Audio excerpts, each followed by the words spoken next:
Good evening, and welcome to the City of Melrose Informational Forum on the Override Question. My name is Bridget Alberson, and I will be asking the questions this evening. All the questions have been submitted in advance by the public over the past 2 weeks. We will not be taking questions from the audience tonight. We respectfully ask that you withhold applause or comment because we have 20 in-depth questions to get through in just 60 minutes. First, I'd like to introduce our panelists. Superintendent of Schools Cindy Taymor is in her 4th year as superintendent. She has worked in a variety of urban and suburban districts, including serving as a science and English teacher before becoming the Assistant Director of Special Education in the City of Malden, and later the Assistant Superintendent of the Bedford Schools. Chief Financial Officer Patrick Dell'Abruzzo has a BA in Accounting from Bentley College and an MBA from Suffolk University. This is his 24th year in municipal finance, following 10 years in private finance before that. He has worked as a finance director in the town of Plymouth as well as City of Melrose. Police Chief Michael Lyle is a Melrose resident and has served for nearly 30 years in every capacity, including patrol commander and chief of the Melrose Police Department for 8 years. He is a graduate of the prestigious and selected FBI National Academy in Quantico. Mayor Rob Dolan is a lifelong resident of Melrose and has served the City of Melrose in elected capacity for 21 years. He is finishing his 14th year as mayor of the City of Melrose. He has a bachelor's degree from Fordham University and a master's in public administration and finance from Northeastern University. Let's get started.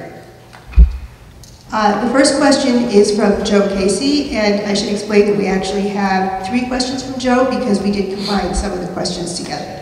Question number 1. Could you explain why the schools have an annual $750,000 structural deficit every year? If the override passes, does that $750 go back into the general fund of the city? Patrick, you take this one. Thank you. Good evening. Historically, this city has had a structural deficit as far back as 1991, and then again in 2001, as we are subject to economic conditions beyond our control, which negatively impact our levels of federal and state aid funds. In fact, we have lost over $5 million, let me repeat that, $5 million since fiscal 09. And it's not coming back. There still remains a $750,000 structural deficit to be made up. The good news is that collectively we have managed to make it through the most significant economic downturn since the Great Depression. But it's time to right the ship, because if this trend continues, that number is going to balloon. And it's going to put us in a very precarious situation. Right here is the state aid the city has received since 09. $1,850,000 less than we have today. So, the point of the story is that we bring in about $800,000 in new revenue every year through taxation, and then a bit more through new growth. And the fact remains that I worked in the public sector as mayor, and most recently, before that, in the private sector and health insurance industry, healthcare industry. There's no way that a private company or a not-for-profit could survive losing 5 years of revenue, and not only survive the greatest downturn since the Great Depression in 08, as well as post 9/11, but also be able to advance as we have. We've made incredible reforms in our community to get this community, which is 96% residential, through that period of time. Question is, the options are now almost nil. And I want to talk to Cindy Taymor answer a little bit about, as a department head, the biggest department in the city, what does that mean to her since most of the city revenue goes to public schools? Thank you, Mr. Mayor. When I first came here and was becoming familiar with the Melrose budget, I was quite taken aback by the fact that the budget was constructed every year with the deficit. I've never worked in a district where planning on one-time money was how you balanced your budget. It's something you cannot guarantee, it's something you cannot count on. But every year we create a budget to best service our children to not cut staff, to not cut services or materials based on the appearance of one-time money. It creates a great deal of anxiety for me. Patrick will tell you I basically drive him crazy every spring trying to get him to promise me that the money will be there. Because if the money is not there once school begins, we have very, very serious issues. As part of this, every fall we freeze the school budget. What that means is we stop all extra purchases. It's a very difficult way to run a school system. We want staff to be responsive and thoughtful and creative, but once we freeze the budget, there is nothing we can do. If somebody comes to me in January and says, Cindy, I heard about a great training program, or I heard about a great resource for our kids, we have to say we don't have the money. The budget is frozen. Then we get to the end of the year and we do a very good job making sure we're balanced, and we may have a few $1,000s left over that would have paid for that program or that training. And now we're in a position of saying our kids missed out. This is just no way to plan a budget from year to year. The city should make a commitment to how much money they're going to give us, and that's the amount the schools should be able to count on from July 1 on every given year. And these operations have been running this way in the city since 1981, to a point where in 1991 and 2001, due to overestimation of revenues, the city crashed. My first month in office, we almost did not make payroll. Within my first year, I cut 20% of the staff, closed 2 schools, and closed 2 of our 3 fire stations. All within the first 7 months of office to remain able to run the city and not enter a receivership type position, which this city almost went into in 1992. We would have been the only city other than Chelsea to do it. We have corrected almost all aspects of practices and revenue. The fact is, though, due to the loss of state and federal aid, which we cannot raise, we're the only level of government that has to balance their budget legally. The federal government, as you all know, does not have to do it, and the state does not. Municipalities must, or they cannot set their tax rate. Next question. This leads me to my next question. How poorly do we stack up to other Middlesex League or surrounding communities when it comes to teacher pay and per pupil spending? How does the override help in these 2 areas? So let me begin by saying the override cannot pay for raises. That is the law. It cannot pay for raises. It can only pay for what is on the ballot. In terms of the Middlesex League, those of you who are unfamiliar, that's the sports league we play in, and that's the one we often compare ourselves to. We are next to the last in teacher salary. That's at the top of our scale. More importantly, in per pupil expenditure, what all the cities and towns in Massachusetts spend on each pupil in the community, we are number 302 out of 324 districts. And we're last in the Middlesex League. And the other thing is the average state per pupil is 14,500 round numbers. We're at 11,009, so that gives you an idea of the difference. However, what this can do for us is when we go into our next negotiation, it gives us some flexibility. Because we are no longer dependent on this money as part of our operational budget on a yearly basis, it may give us some flexibility in the next contract. One of the things we very, very much would like to do is reward teachers who are exemplary.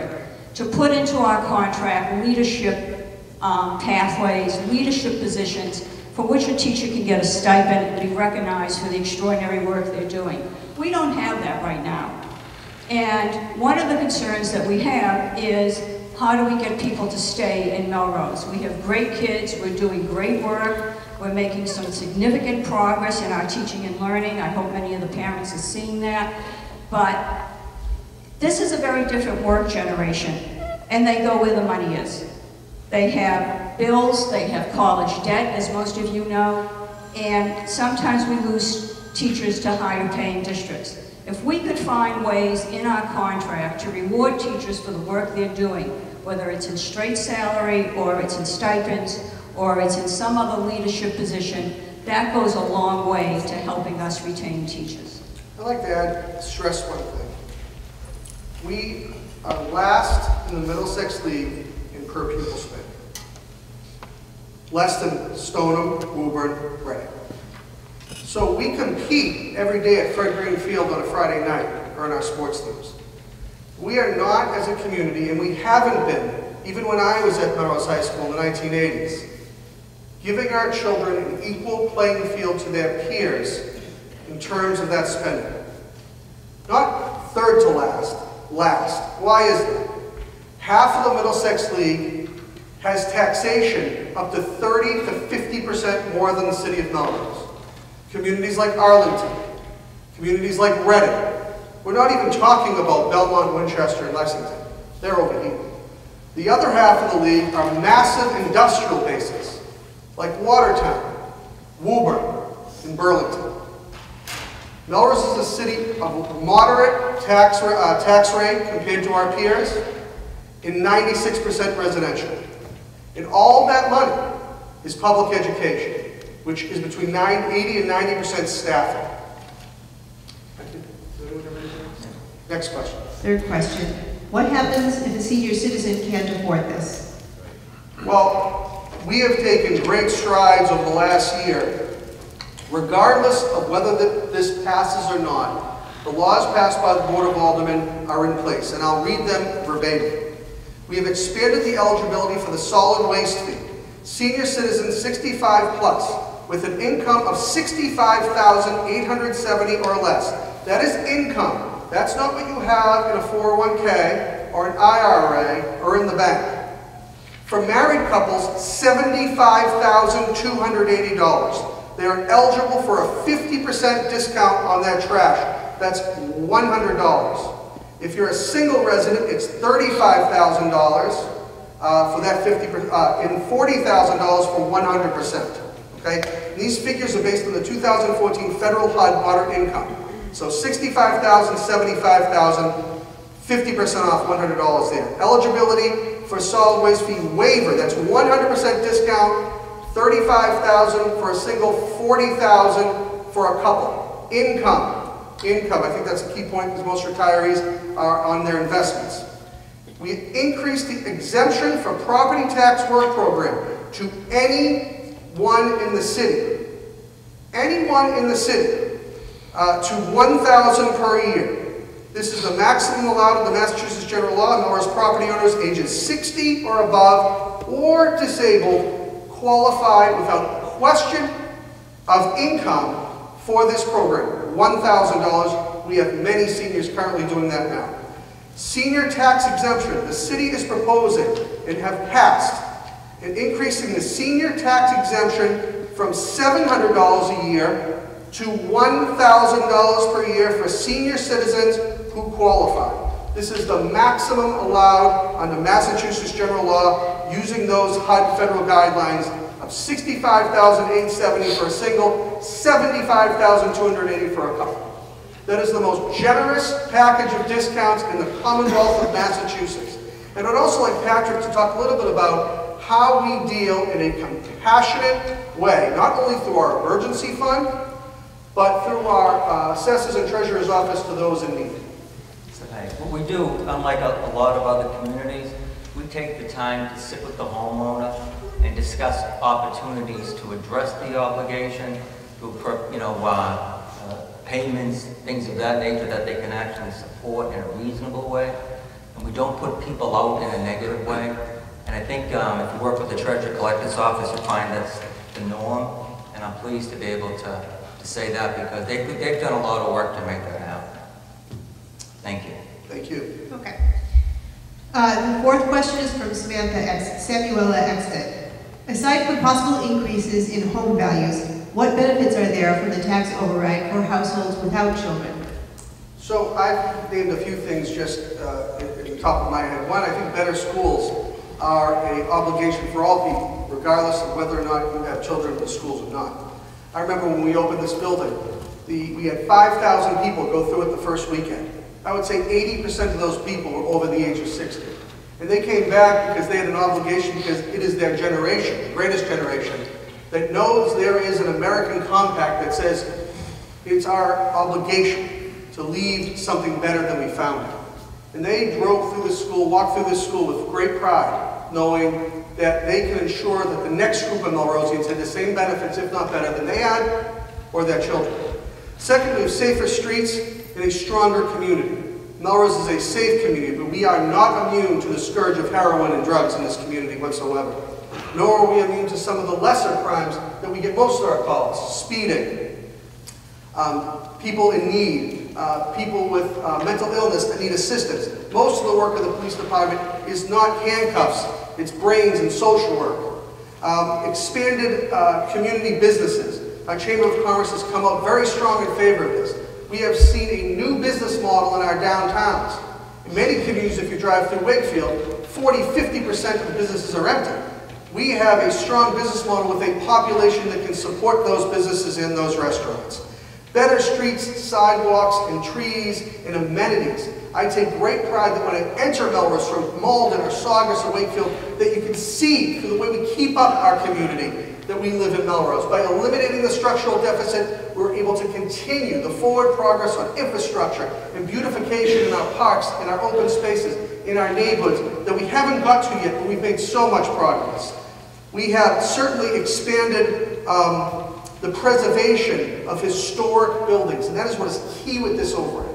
It's about teachers and police, yes, but by eliminating the structural deficit, we're able to loosen up and able to attack some real issues in our community, like the need for a $500,000 roof at the library, the fact that Memorial Hall is crumbling and needs $1 million, the slate roof at the fire station, a historic, iconic architectural figure in our downtown, a $600,000 roof.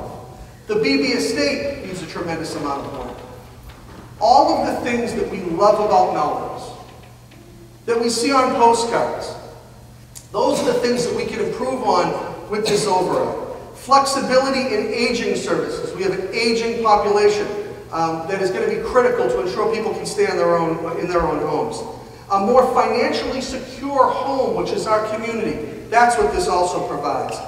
And I think I'd like to talk to the few people to my right a little bit because they represent the question that we're talking about. Their children are either grown or they did not have children, and they're empty nesters living in Melrose and other communities. So I've been down this road before with override campaigns in the town in which I raised my children, and I always like to tell the story about my mother-in-law, who at the time was 86 years old, and she called me and she said, "How can I help?" And I said, "Ma, why would you want to be involved?" And she said, "You and my son benefited from somebody before you, and I think it's important that we all do something for those who come after you." This was an 86-year-old woman. And that is really the truth of the matter. This is about paying back what was done for you and your children, and it's about paying forward for the children that come after us. I will also tell you that I have 2 grandchildren. And I know what it is as a parent to worry about, and as a grandparent now, to worry about the quality of children's schooling. You're constantly worried in a very competitive, fast-changing world. Will my child have what he or she needs to be a successful, independent adult? It's every parent's fear. How do I get my kid from birth to adulthood and then let go?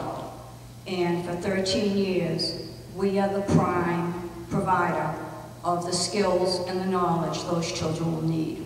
And I think it's just so important and so necessary to do for every child what somebody did for me and my children, and I hopefully will do for my grandchildren. Right? Great. Next question. From Brett Turbeline. How can I determine exactly how much my taxes will go up if the override passes? Not the average increase, but my specific increase. Yes, so everyone is aware the average increase is $244 per year or $20 per month. But you can actually go to the city website under residential tax impact calculator. You can actually input your specific address, and it's going to provide you with the actual amount that would be applicable to your own home. It is located under the section entitled Quick Links - Override Information. If you don't have a computer or you want to know, Chris Wilcock, I know Chris can stand away. Chris is our city assessor. We have a great staff. Chris is in, he's from Melrose. you'll sit down with anyone who wants to come in and find out how much exactly it's going to cost you. We're trying to use the technology of the day to tell you exactly what your house, what it means to your home. And Chris and the staff will sit with any of you to talk about anything you want to talk about in terms of how this affects your home now and in the future. From Cheryl Pettipass, why do we need the override when so many new condos are being built? For example, Green Street, Stone Place, and Tremont Street. Patrick, want to talk about New Grove? Certainly. The community itself cannot fund the needed levels of service given the significant reduction, as I mentioned earlier, to the tune of $5 million that we've seen over the last 6 years in both federal and state aid. Even with such new developments taking hold, the fact still remains that our tax makeup is 96% residential, and this is not going to change.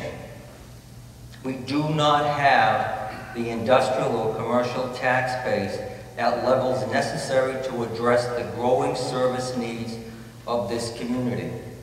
It is not more complicated than that. In fact, this override will provide needed funds just to enable the school department to maintain existing service levels without the use of one-time revenues, and provide the police department permanent relief of overtime costs, being funded once again by one-time revenues. This is absolutely no way to run a ship. And we know federal and state aid is all but non-existent. In fact, state aid to this community is, guess what, this year? Less than 1%. Less than 1%. They want us to be able to run our entire community, city and school, pay for all the increases of cost and utilities, etc., on less than 1%. Let's be serious. And again, you're talking new growth in this community perhaps at $400,000 in a good year. We cannot compete with the larger communities that see $1.2, $1.3 million in new growth. And those larger communities are Wakefield. Correct. And we are in that position, and we do not apologize for that. I would like to add that where we have focused our growth to really offset these losses has been by using our strength of public transportation in underutilized areas, particularly on Washington Street, that were blighted and not working for the taxpayers of this city. The growth that we've seen on Washington Street and on Tremont Street, although look large by Melrose standards, are actually quite small. And what has happened, young people as well as people downsizing have moved into these units.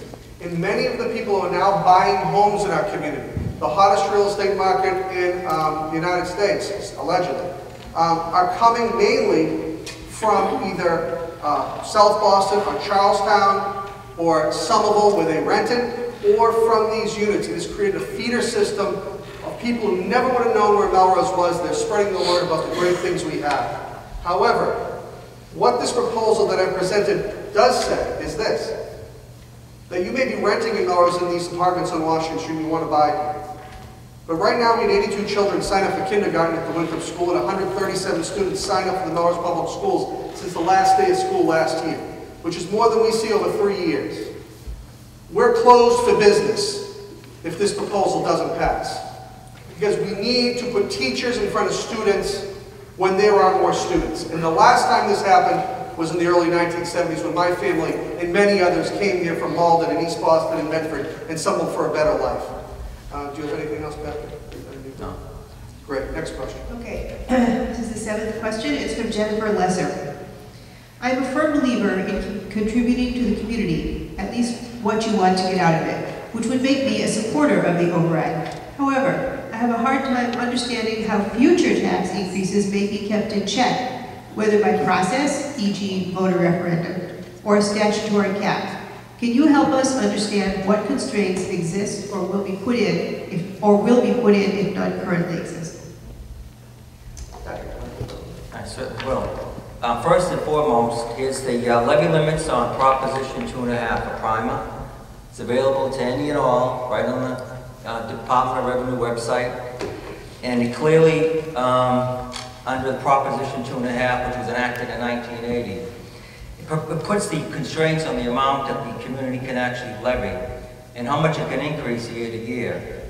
A community cannot levy more than 2.5% of the total full and fair cash value of all taxable real and personal property in the community. The levy limit, it is called, under the levy ceiling. Secondly, a community cannot raise more taxes than allowed by law, and it must go through a rigorous process each and every year through the Department of Revenue, Division of Local Services, to receive approval to set the tax rate. Each year, we are required to revalue the community based on the previous year's property sales. A revaluation of the whole city is done every 3 years by law. Finally, locally, we have a Board of Assessors whose main function is to oversee local assessments per Mass General Law, Chapter 59 for the city of Melrose. Checks and balances are in place to ensure proper taxation practice at all times. Patrick, I've heard the following things said, that if this were not to pass or pass, then the city will go out and reassess properties on a whim. Is that legal or illegal? That's unlawful, that is illegal, and that will not be done. Secondly, who does these reassessments? Is it someone in-house or is it a private independent firm? We have a private independent firm, Patriot Properties. And finally, the assessments, are they to date? Example, the house across the street from me sold for $566,000. It's a 2-bedroom house. There was a bidding war.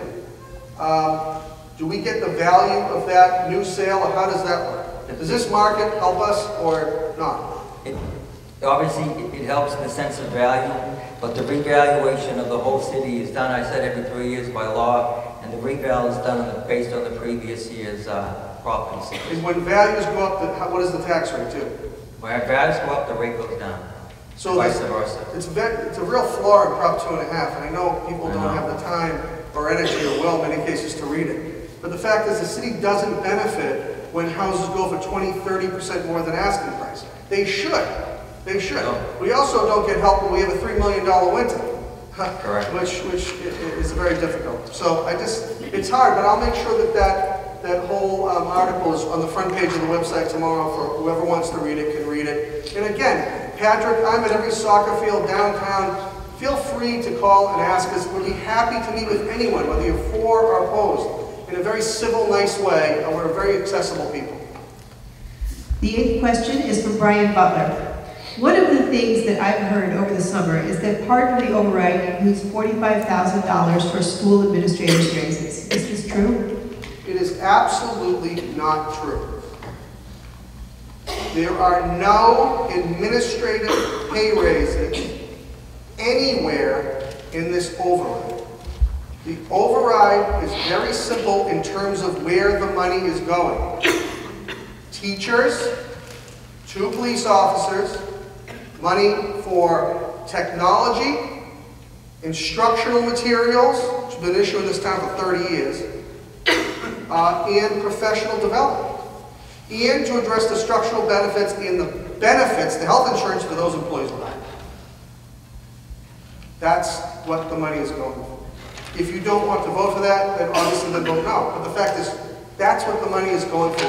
We did want to make this a specific override for specific things, and it's as clear as that.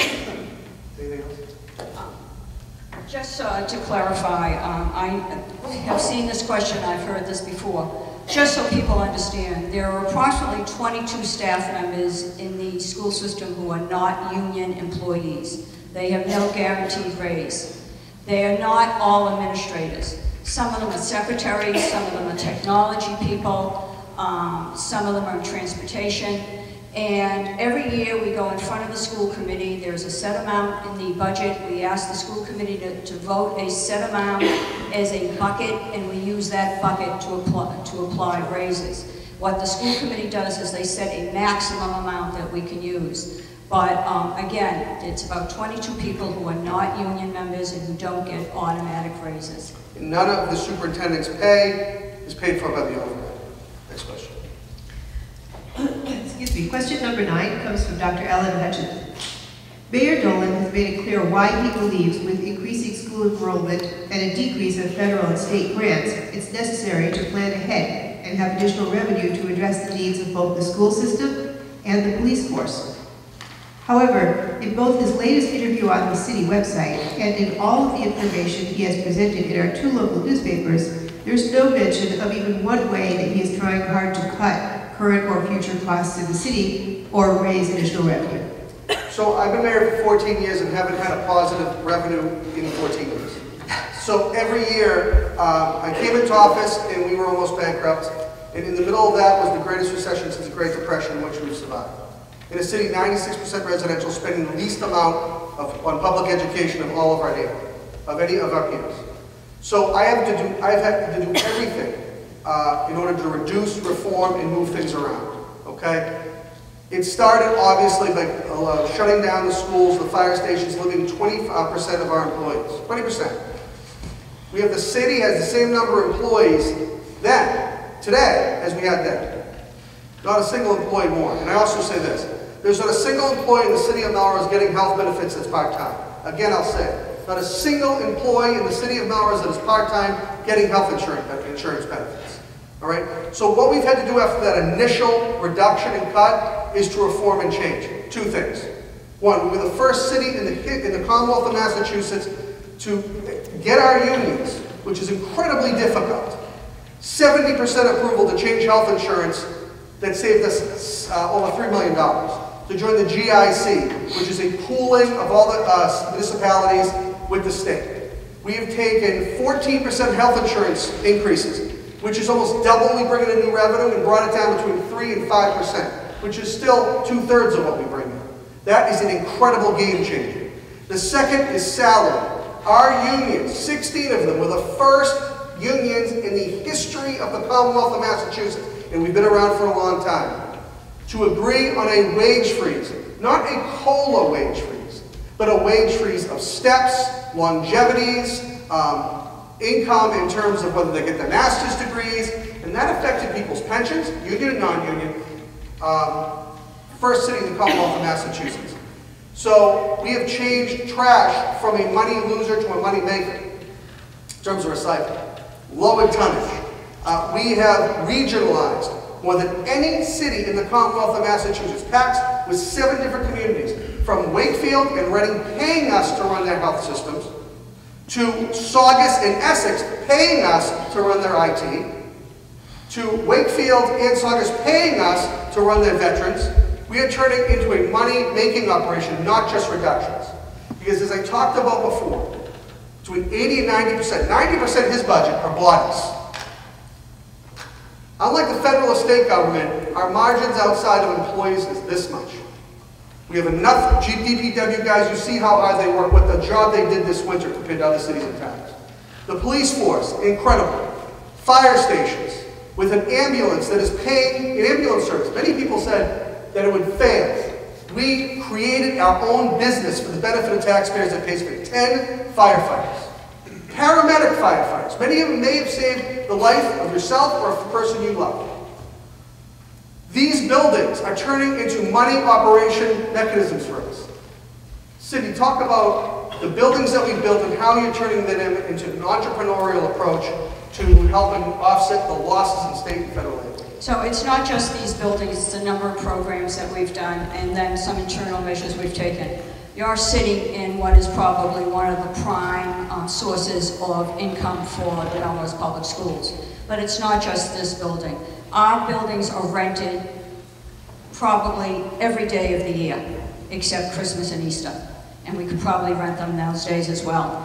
Often multiple events are happening at the same time. In this building, it's the gym, it's the auditorium, it's meeting rooms. At the high school, it's the Marcou, and it's often meeting rooms over there as well. For those of you who don't know it, the local driving school is run out of our buildings. The Roosevelt, the Lincoln rent their gyms constantly. The new Learning Commons that is being built at the high school is going to include a 200-seat performance space for small performances, another source of rentals. We purposely think about those things when we're planning space. On top of it all, the school budget is, the amount of money that is given to us by the city is supplemented by some of our other activities. Ed Stations, our after-school program, has 700 children in it. It contributes over 6 figures a year to us. The Early Childhood Center, the Franklin Center, is a source of pride for us. It's one of the outstanding early childhood centers in Eastern Massachusetts. It contributes over 6 figures a year to us. On our transportation, our fleet of vans that some of you may have seen coming in here, that makes us $100,000 a year. We are taking school choice students, and beginning in January, we're taking international students who will pay tuition to come to Melrose High. Those are students from other cities that come to us and we get the money. Right, school choice, and the international students are coming from other countries and will pay full tuition above and beyond per pupil cost. We have had a committee in the district in which we tried to look at other means to make money. Some of the ideas were outrageous, and some just we couldn't get off the ground, like having a bank in the building. Ironically, we've recently been approached. A local bank says, can we put a branch into your building? Mary Ann Farrell, the principal of the high school, is trying to get that off the ground right now. Another way to make money. On top of it all, before we got to the point where I went to the school committee, and I'll talk about it a little later this evening, to propose a growth budget, we reallocated and reorganized as much as was possible within our budget. We made swaps of positions. If I give up 2 of these, can I get 1 of these? It was constantly like that for 3 years.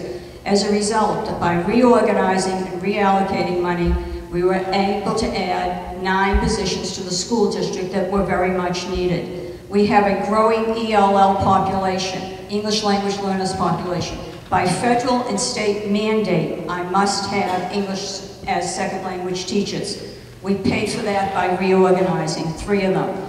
We added the Director of Visual and Performing Arts that this city has not had in 7 years by reorganizing and reallocating. We added another psychologist to this campus because our children's social emotional needs are primary in what we do, and we needed it desperately.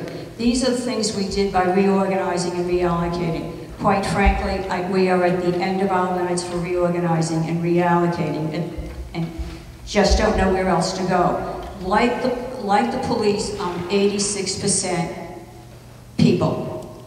Teaching is a human business. It's heavy on man hours. And we have very little left over for the things we need to make that job happen effectively. I'm getting off track, is that right? Okay. When I went to Alderman 3 years ago to ask for the bond, which they so graciously and generously gave us to buy new materials, we had books that were 20 years old. We have social studies books that still recognize the Soviet Union. We had English books that nobody was reading anymore. They weren't relevant to our children. We had science books that had inaccuracies in them and we weren't using. We bought as much as we could. But what you need to understand is in today's educational environment, curriculum changes rapidly. When I started as a teacher, the rule of thumb was maybe every 10 years. By the time I got to be an administrator 20 years ago, it was every 7 years. Now, as a superintendent, I pray that it's every 5 years. And can I tell you, when I was at Melrose High School, the history books said Lyndon Johnson was president. So this has been a problem for 30 years in this community. And the main problem recently is when the federal government, through ARA money and the stimulus money, take $3 million away from a community in 1 year, you got to keep people working. And just like in your own home, sometimes you have to put away the roof on this other car, or making sure that you need a new heating system. That's how we've survived for too long. And this stimulus of money for specific positions, as well as eliminating the structural deficit, allows us to change a practice in this community that has been here since James E. Milano. And it needs to end. It needs to end. Patrick, anything else? Yes, if I may. We also brought in the passport service within the city, and it's brought over $30,000 in the last 2 years, and we use existing staff. We've enacted special legislation for Mount Hood, Mount Hood actually pays all the debt associated with parks, fields, and playgrounds in the city. And people should be aware of that. Non-tax revenue, supporting those recreational activities. Again, passport service, non-tax revenue. We privatize trash and recycling. We save thousands of dollars in service, and we don't talk about it often enough on equipment repair. Those trucks are very, very expensive to repair. We've implemented an energy service company program called an ESCO, which enables the city to reduce long-term energy costs and replace outdated energy systems at effectively no cost to this city. No cost. And as Amir talked about earlier, the regional agreements, they also help pay for our own staff, health insurance and benefits. So these agreements we have with other cities and towns support that obligation as well. In the hospital, we work in conjunction with the Melrose Wakefield Hospital, and they provide us $35,000 per year to the debt of our ambulance services. I just want to say one We've done thing a lot now. like that. Chief, we don't increase tickets to make revenue, right? There it is. Next question. All right. Question 10 is from Lisa Halloran. How have administrator pay increases compared to teacher pay increases over the last decade? Okay, thank you. So again, I referenced a little bit that administrators don't have contracts. They have 3-year contracts, but they don't have union contracts. Our teachers have a 3-year union contract that has in it a method or a pay schedule that is referred to in the business as steps and lanes. So teachers can move horizontally and vertically. The average salary for the past increase for the teachers for the past 3 years, not 3 years, 10 years, I'm looking at the business manager, has been about 6.3% annually. For our administrators, it's been about 2.6% annually. I need to talk about administrators for a moment, please. We are very thin in administration, and we had great turnover in administration because we paid low. And when I came into Melrose, of a 14-member leadership team of senior administrators, 11 of us were new to Melrose or new to the position, okay? And I went to the school committee and we talked about this issue, and with the city's help, we decided to borrow from the city their pay schedule. They have a grid on which they put every employee in town. And we use that for the administrators so that they have some idea that they can move forward in their pay. And it pretty much mimics the teacher's schedule in the sense of how much percentage it goes up each year.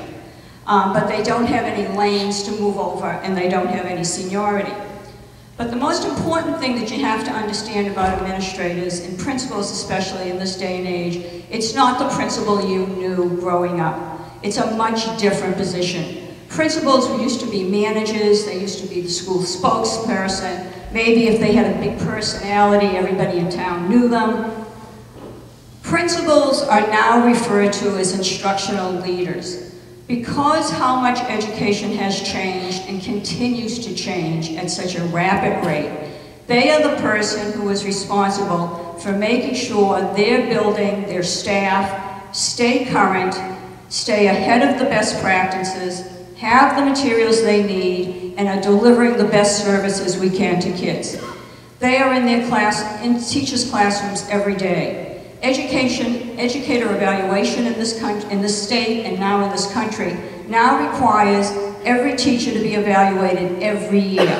What we say to staff, and if there are staff here, they know it, you're being evaluated 24/7. That's the principal's job. The principal also is responsible for data analysis. In this age of accountability, we crunch numbers endlessly. Last night we made a presentation to school committee in which we talked about some of those numbers. That's the principal's job. The principal also leads professional development, hiring, and training in his or her building. They are workhorses. There is no other way to put it. And in Melrose, we are thin on administrators. The Roosevelt is up to 410 children this year. It has one principal. No assistant principal. This building is up to almost 900 children. It has one assistant principal, one principal. Far less than we had in the 80s and 90s. Okay? So it's a very, very different job, and you're asking people to work more hours than you can imagine. They are out many nights. People like the high school principal and the middle school principal are out almost every night. The high school principal is out almost every weekend.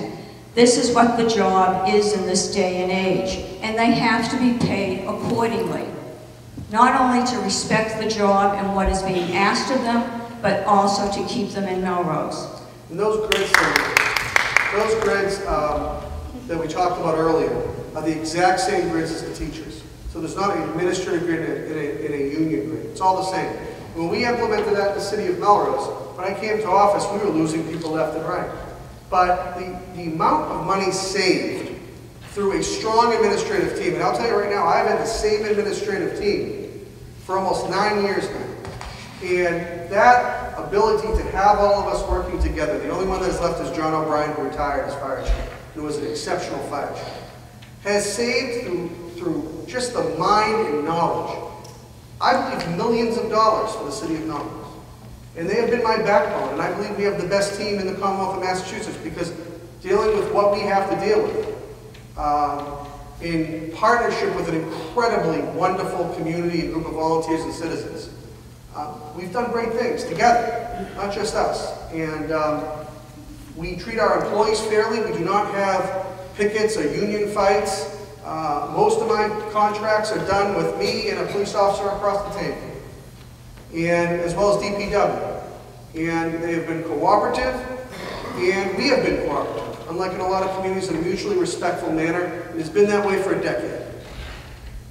Next question. From Bill Krieger, question number 11. I know the override would fund 2 additional police officers. Why does Melrose need a larger police force? And isn't it cheaper to pay overtime? Chief? Thank you. In 2011, the City of Melrose and the Police Department had a management study done in the Police Department. There were several things that were looked at, and one was staffing levels. The city ordinance says 61 by ordinance, and that was when I went on in 1986. Since that time, there has been some officers that left through attrition, so on and so forth. And How many do we have? 44. 44. Clearly, 44 is not adequate, defined in the management study. These officers would be utilized in patrol, where we need our boots in the street. Currently, we run three sectors to cover the entire city. Some days that's a good number, other days it's a bad number. When we're fortunate to have a 4th sector, a swingman, he or she may cover traffic or additional patrols, playgrounds, schoolyards, and such.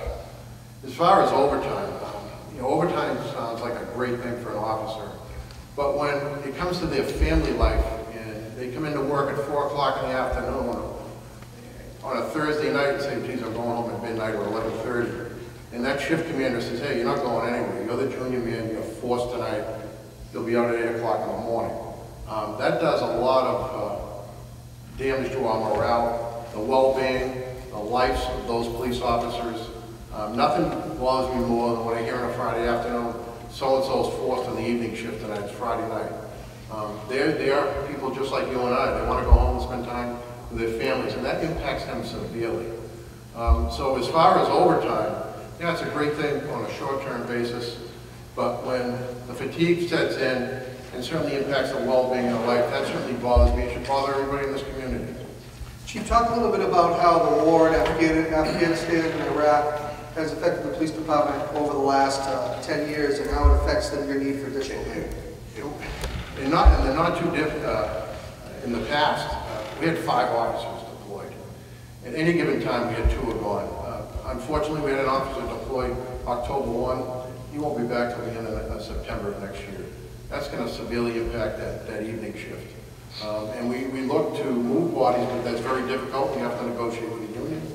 And they've been very accommodating in that, but it certainly impacts the livelihood of officers because the shift drops down to a below minimum, which is 3. Right now, on that shift, there's 2 guys assigned to patrol, and it's filled with overtime. 2 additional officers would give us the ability to fill that void, whether it's short-term, long-term, but also it gives us the ability for bicycle patrols and additional things that we can do. We are a community policing department. Unfortunately, with the years that have gone by and our staffing levels, some things have to be put aside. Now, with additional personnel, certainly these things are on the table. so where has your overtime gone over the past several years? From approximately 5 years ago to a budget of about 250, it's somewhere in the high fours now. So that's, It's absolutely doubled since the last 5 and years. I would say this as the chief executive officer of the city, it is absolutely not due to absenteeism or abuse by staff. It is not. The issue is that a lot of these officers are senior guys, they get 3 to 4 weeks of vacation a year and they're owed that. They're owed personal time. If they're sick, they're sick. If they're injured, they're injured. Almost at every shift as someone calls out, we don't have the extra body on certain shifts, particularly in July and August, when people deserve, on the holidays, deserve a vacation with their families. Almost 2 or 3 officers are straight overtime. It doesn't make any sense. It doesn't make any sense financially for us to operate this way. So it's only going to take more bodies to do that. We just hired 3, if you've seen in the newspaper. And these 2 additional give you the flexibility, on top of 3 we hired, to do what? We put them on the evening shift. Our highest call volume is in the evening shift. From way back when, 20 years ago, nothing has changed. From 10 at night to 2 in the morning is our prime time for a heavy call volume. During the day, obviously, there's accidents when the weather fails. Everything goes out the window at that point. But our highest call volume, the trouble calls, are between 10 at night to 2 in the morning. Thanks, Chief. From Adam Bernadakis, what is the actual percentage of this override? Looking at calculations, it's an additional 4% above the allowed 2.5%. Is this correct? Yes, this is absolutely correct. The override would be an additional 4% above the maximum allowable levy in 2016. Again, the average tax bill is $5,549, but it would be an additional 4%, that's correct. So I don't know if Cindy could talk a little bit about how we came to that figure. It just wasn't drawn from the air, that this has been a very public 6 to 10-month process. So, thank you, Mayor. One of my jobs is to advise the school committee on what I believe the district needs to continue to grow and improve. And we've been making strides, as I said earlier, but may have reached our capacity in how we do that internally without this additional money. So this year, with the school committee's support, I presented 2 budgets to the school committee. I called one a growth budget and one a status quo plus budget. The status quo plus budget was what we needed just to maintain what we were doing, plus some teachers for the increasing student population. The growth budget is what I thought we would need after 3 years of working in the district to take us to the next step. It's a combination of teachers and support personnel. The school committee began the budget process. The school committee has a very lengthy, detailed budget process. It begins in January, it finishes in late May, in which they discuss priorities and in the end voted for a balanced budget, but supported the growth budget with refinements. And a lot of the conversation at school committee is about what advances teaching and learning. How do we improve our practice? How do we improve our instruction to students and raise student achievement? And again, I referenced earlier the changes in education in this day and age. Technology is one of them. We need to have people who are knowledgeable in instructional technology and help our staff integrate it into their teaching and learning. Those that everybody knows in your workplace, you can't live without your technology anymore. Our students need it in school just as well. A lot of materials are digital, a lot of websites supplement our instruction, and a lot of the research and production children are engaged in nowadays are all web-based. I referenced earlier how fast education continues to change. You cannot expect teachers to learn this on their own. We're introducing a new reading program this year, K through 5. Teachers need professional development. They need ongoing professional development in new materials, new content, new approaches. The state frameworks totally revised how we teach math. The science curriculum that should be coming in another year, hopefully, will totally change how we teach science. Teachers cannot do that on their own. They need support. The instructional coaches help them with that. The instructional coaches help them with the data analysis that we now do on a tri-annual basis to measure how we're teaching and how kids are learning. We're held very, very accountable. We have student growth in hard numbers, and that takes manpower and it takes training. We have growing population. That means we need additional staff. We need additional staff in this building and the high school. We need an additional social worker at the elementary schools. Children's social emotional health is a primary focus of every adult in this community, I hope. I know it is of the parents and it is of the teachers. These are some of the things that the school committee and I decided together we needed to take us to the next level. We're making progress, it's slow progress, but these positions, these materials, and this training makes the difference in how we proceed from here on out. Great, thank you. Next question. Number 13 from Alexa Majors. How will the impacts of the use of the override funding be measured and communicated to voters? Well, first of all, simply, we send home to every taxpayer an easy pie chart of where your money goes. Our budget is on the city website. We have what we're releasing in the next couple weeks, what's called a virtual budget, which we took from Arlington, which shows where every dollar is going in a very user-friendly manner. It's a new piece of technology. Those are the easy ways, but Cindy can talk a little bit about how it's measured and communicated to voters since the majority is in the public schools. So again, I just referenced all the data collecting we're doing. The school committee has a goal for itself and for the district to put as much data as possible on our website and to be as transparent as possible. And they are working very hard to think about how that data should be formatted so that it is user-friendly and easily understood. As I mentioned, we triannually gather data, report out on it, and provide it at the end of the year. We have what's called data dashboards on our website that has all this data on it. Every year we do a strategy overview in which we set our priorities and our goals. I report out on that 3 times a year. I also have educator goals on which I'm held responsible by the school committee and evaluated. Every year when we do the budget report, we are now, as of this last winter, including in that budget report, a school-by-school report on their progress and what they're doing. In the mayor's year-end report, we submit another report on how the schools have done for the year. We go through multiple audits every year. The school budget is subject to as many as 8 audits for various aspects: special ed, Title I, grants, the overall operating budget. We do multiple audits.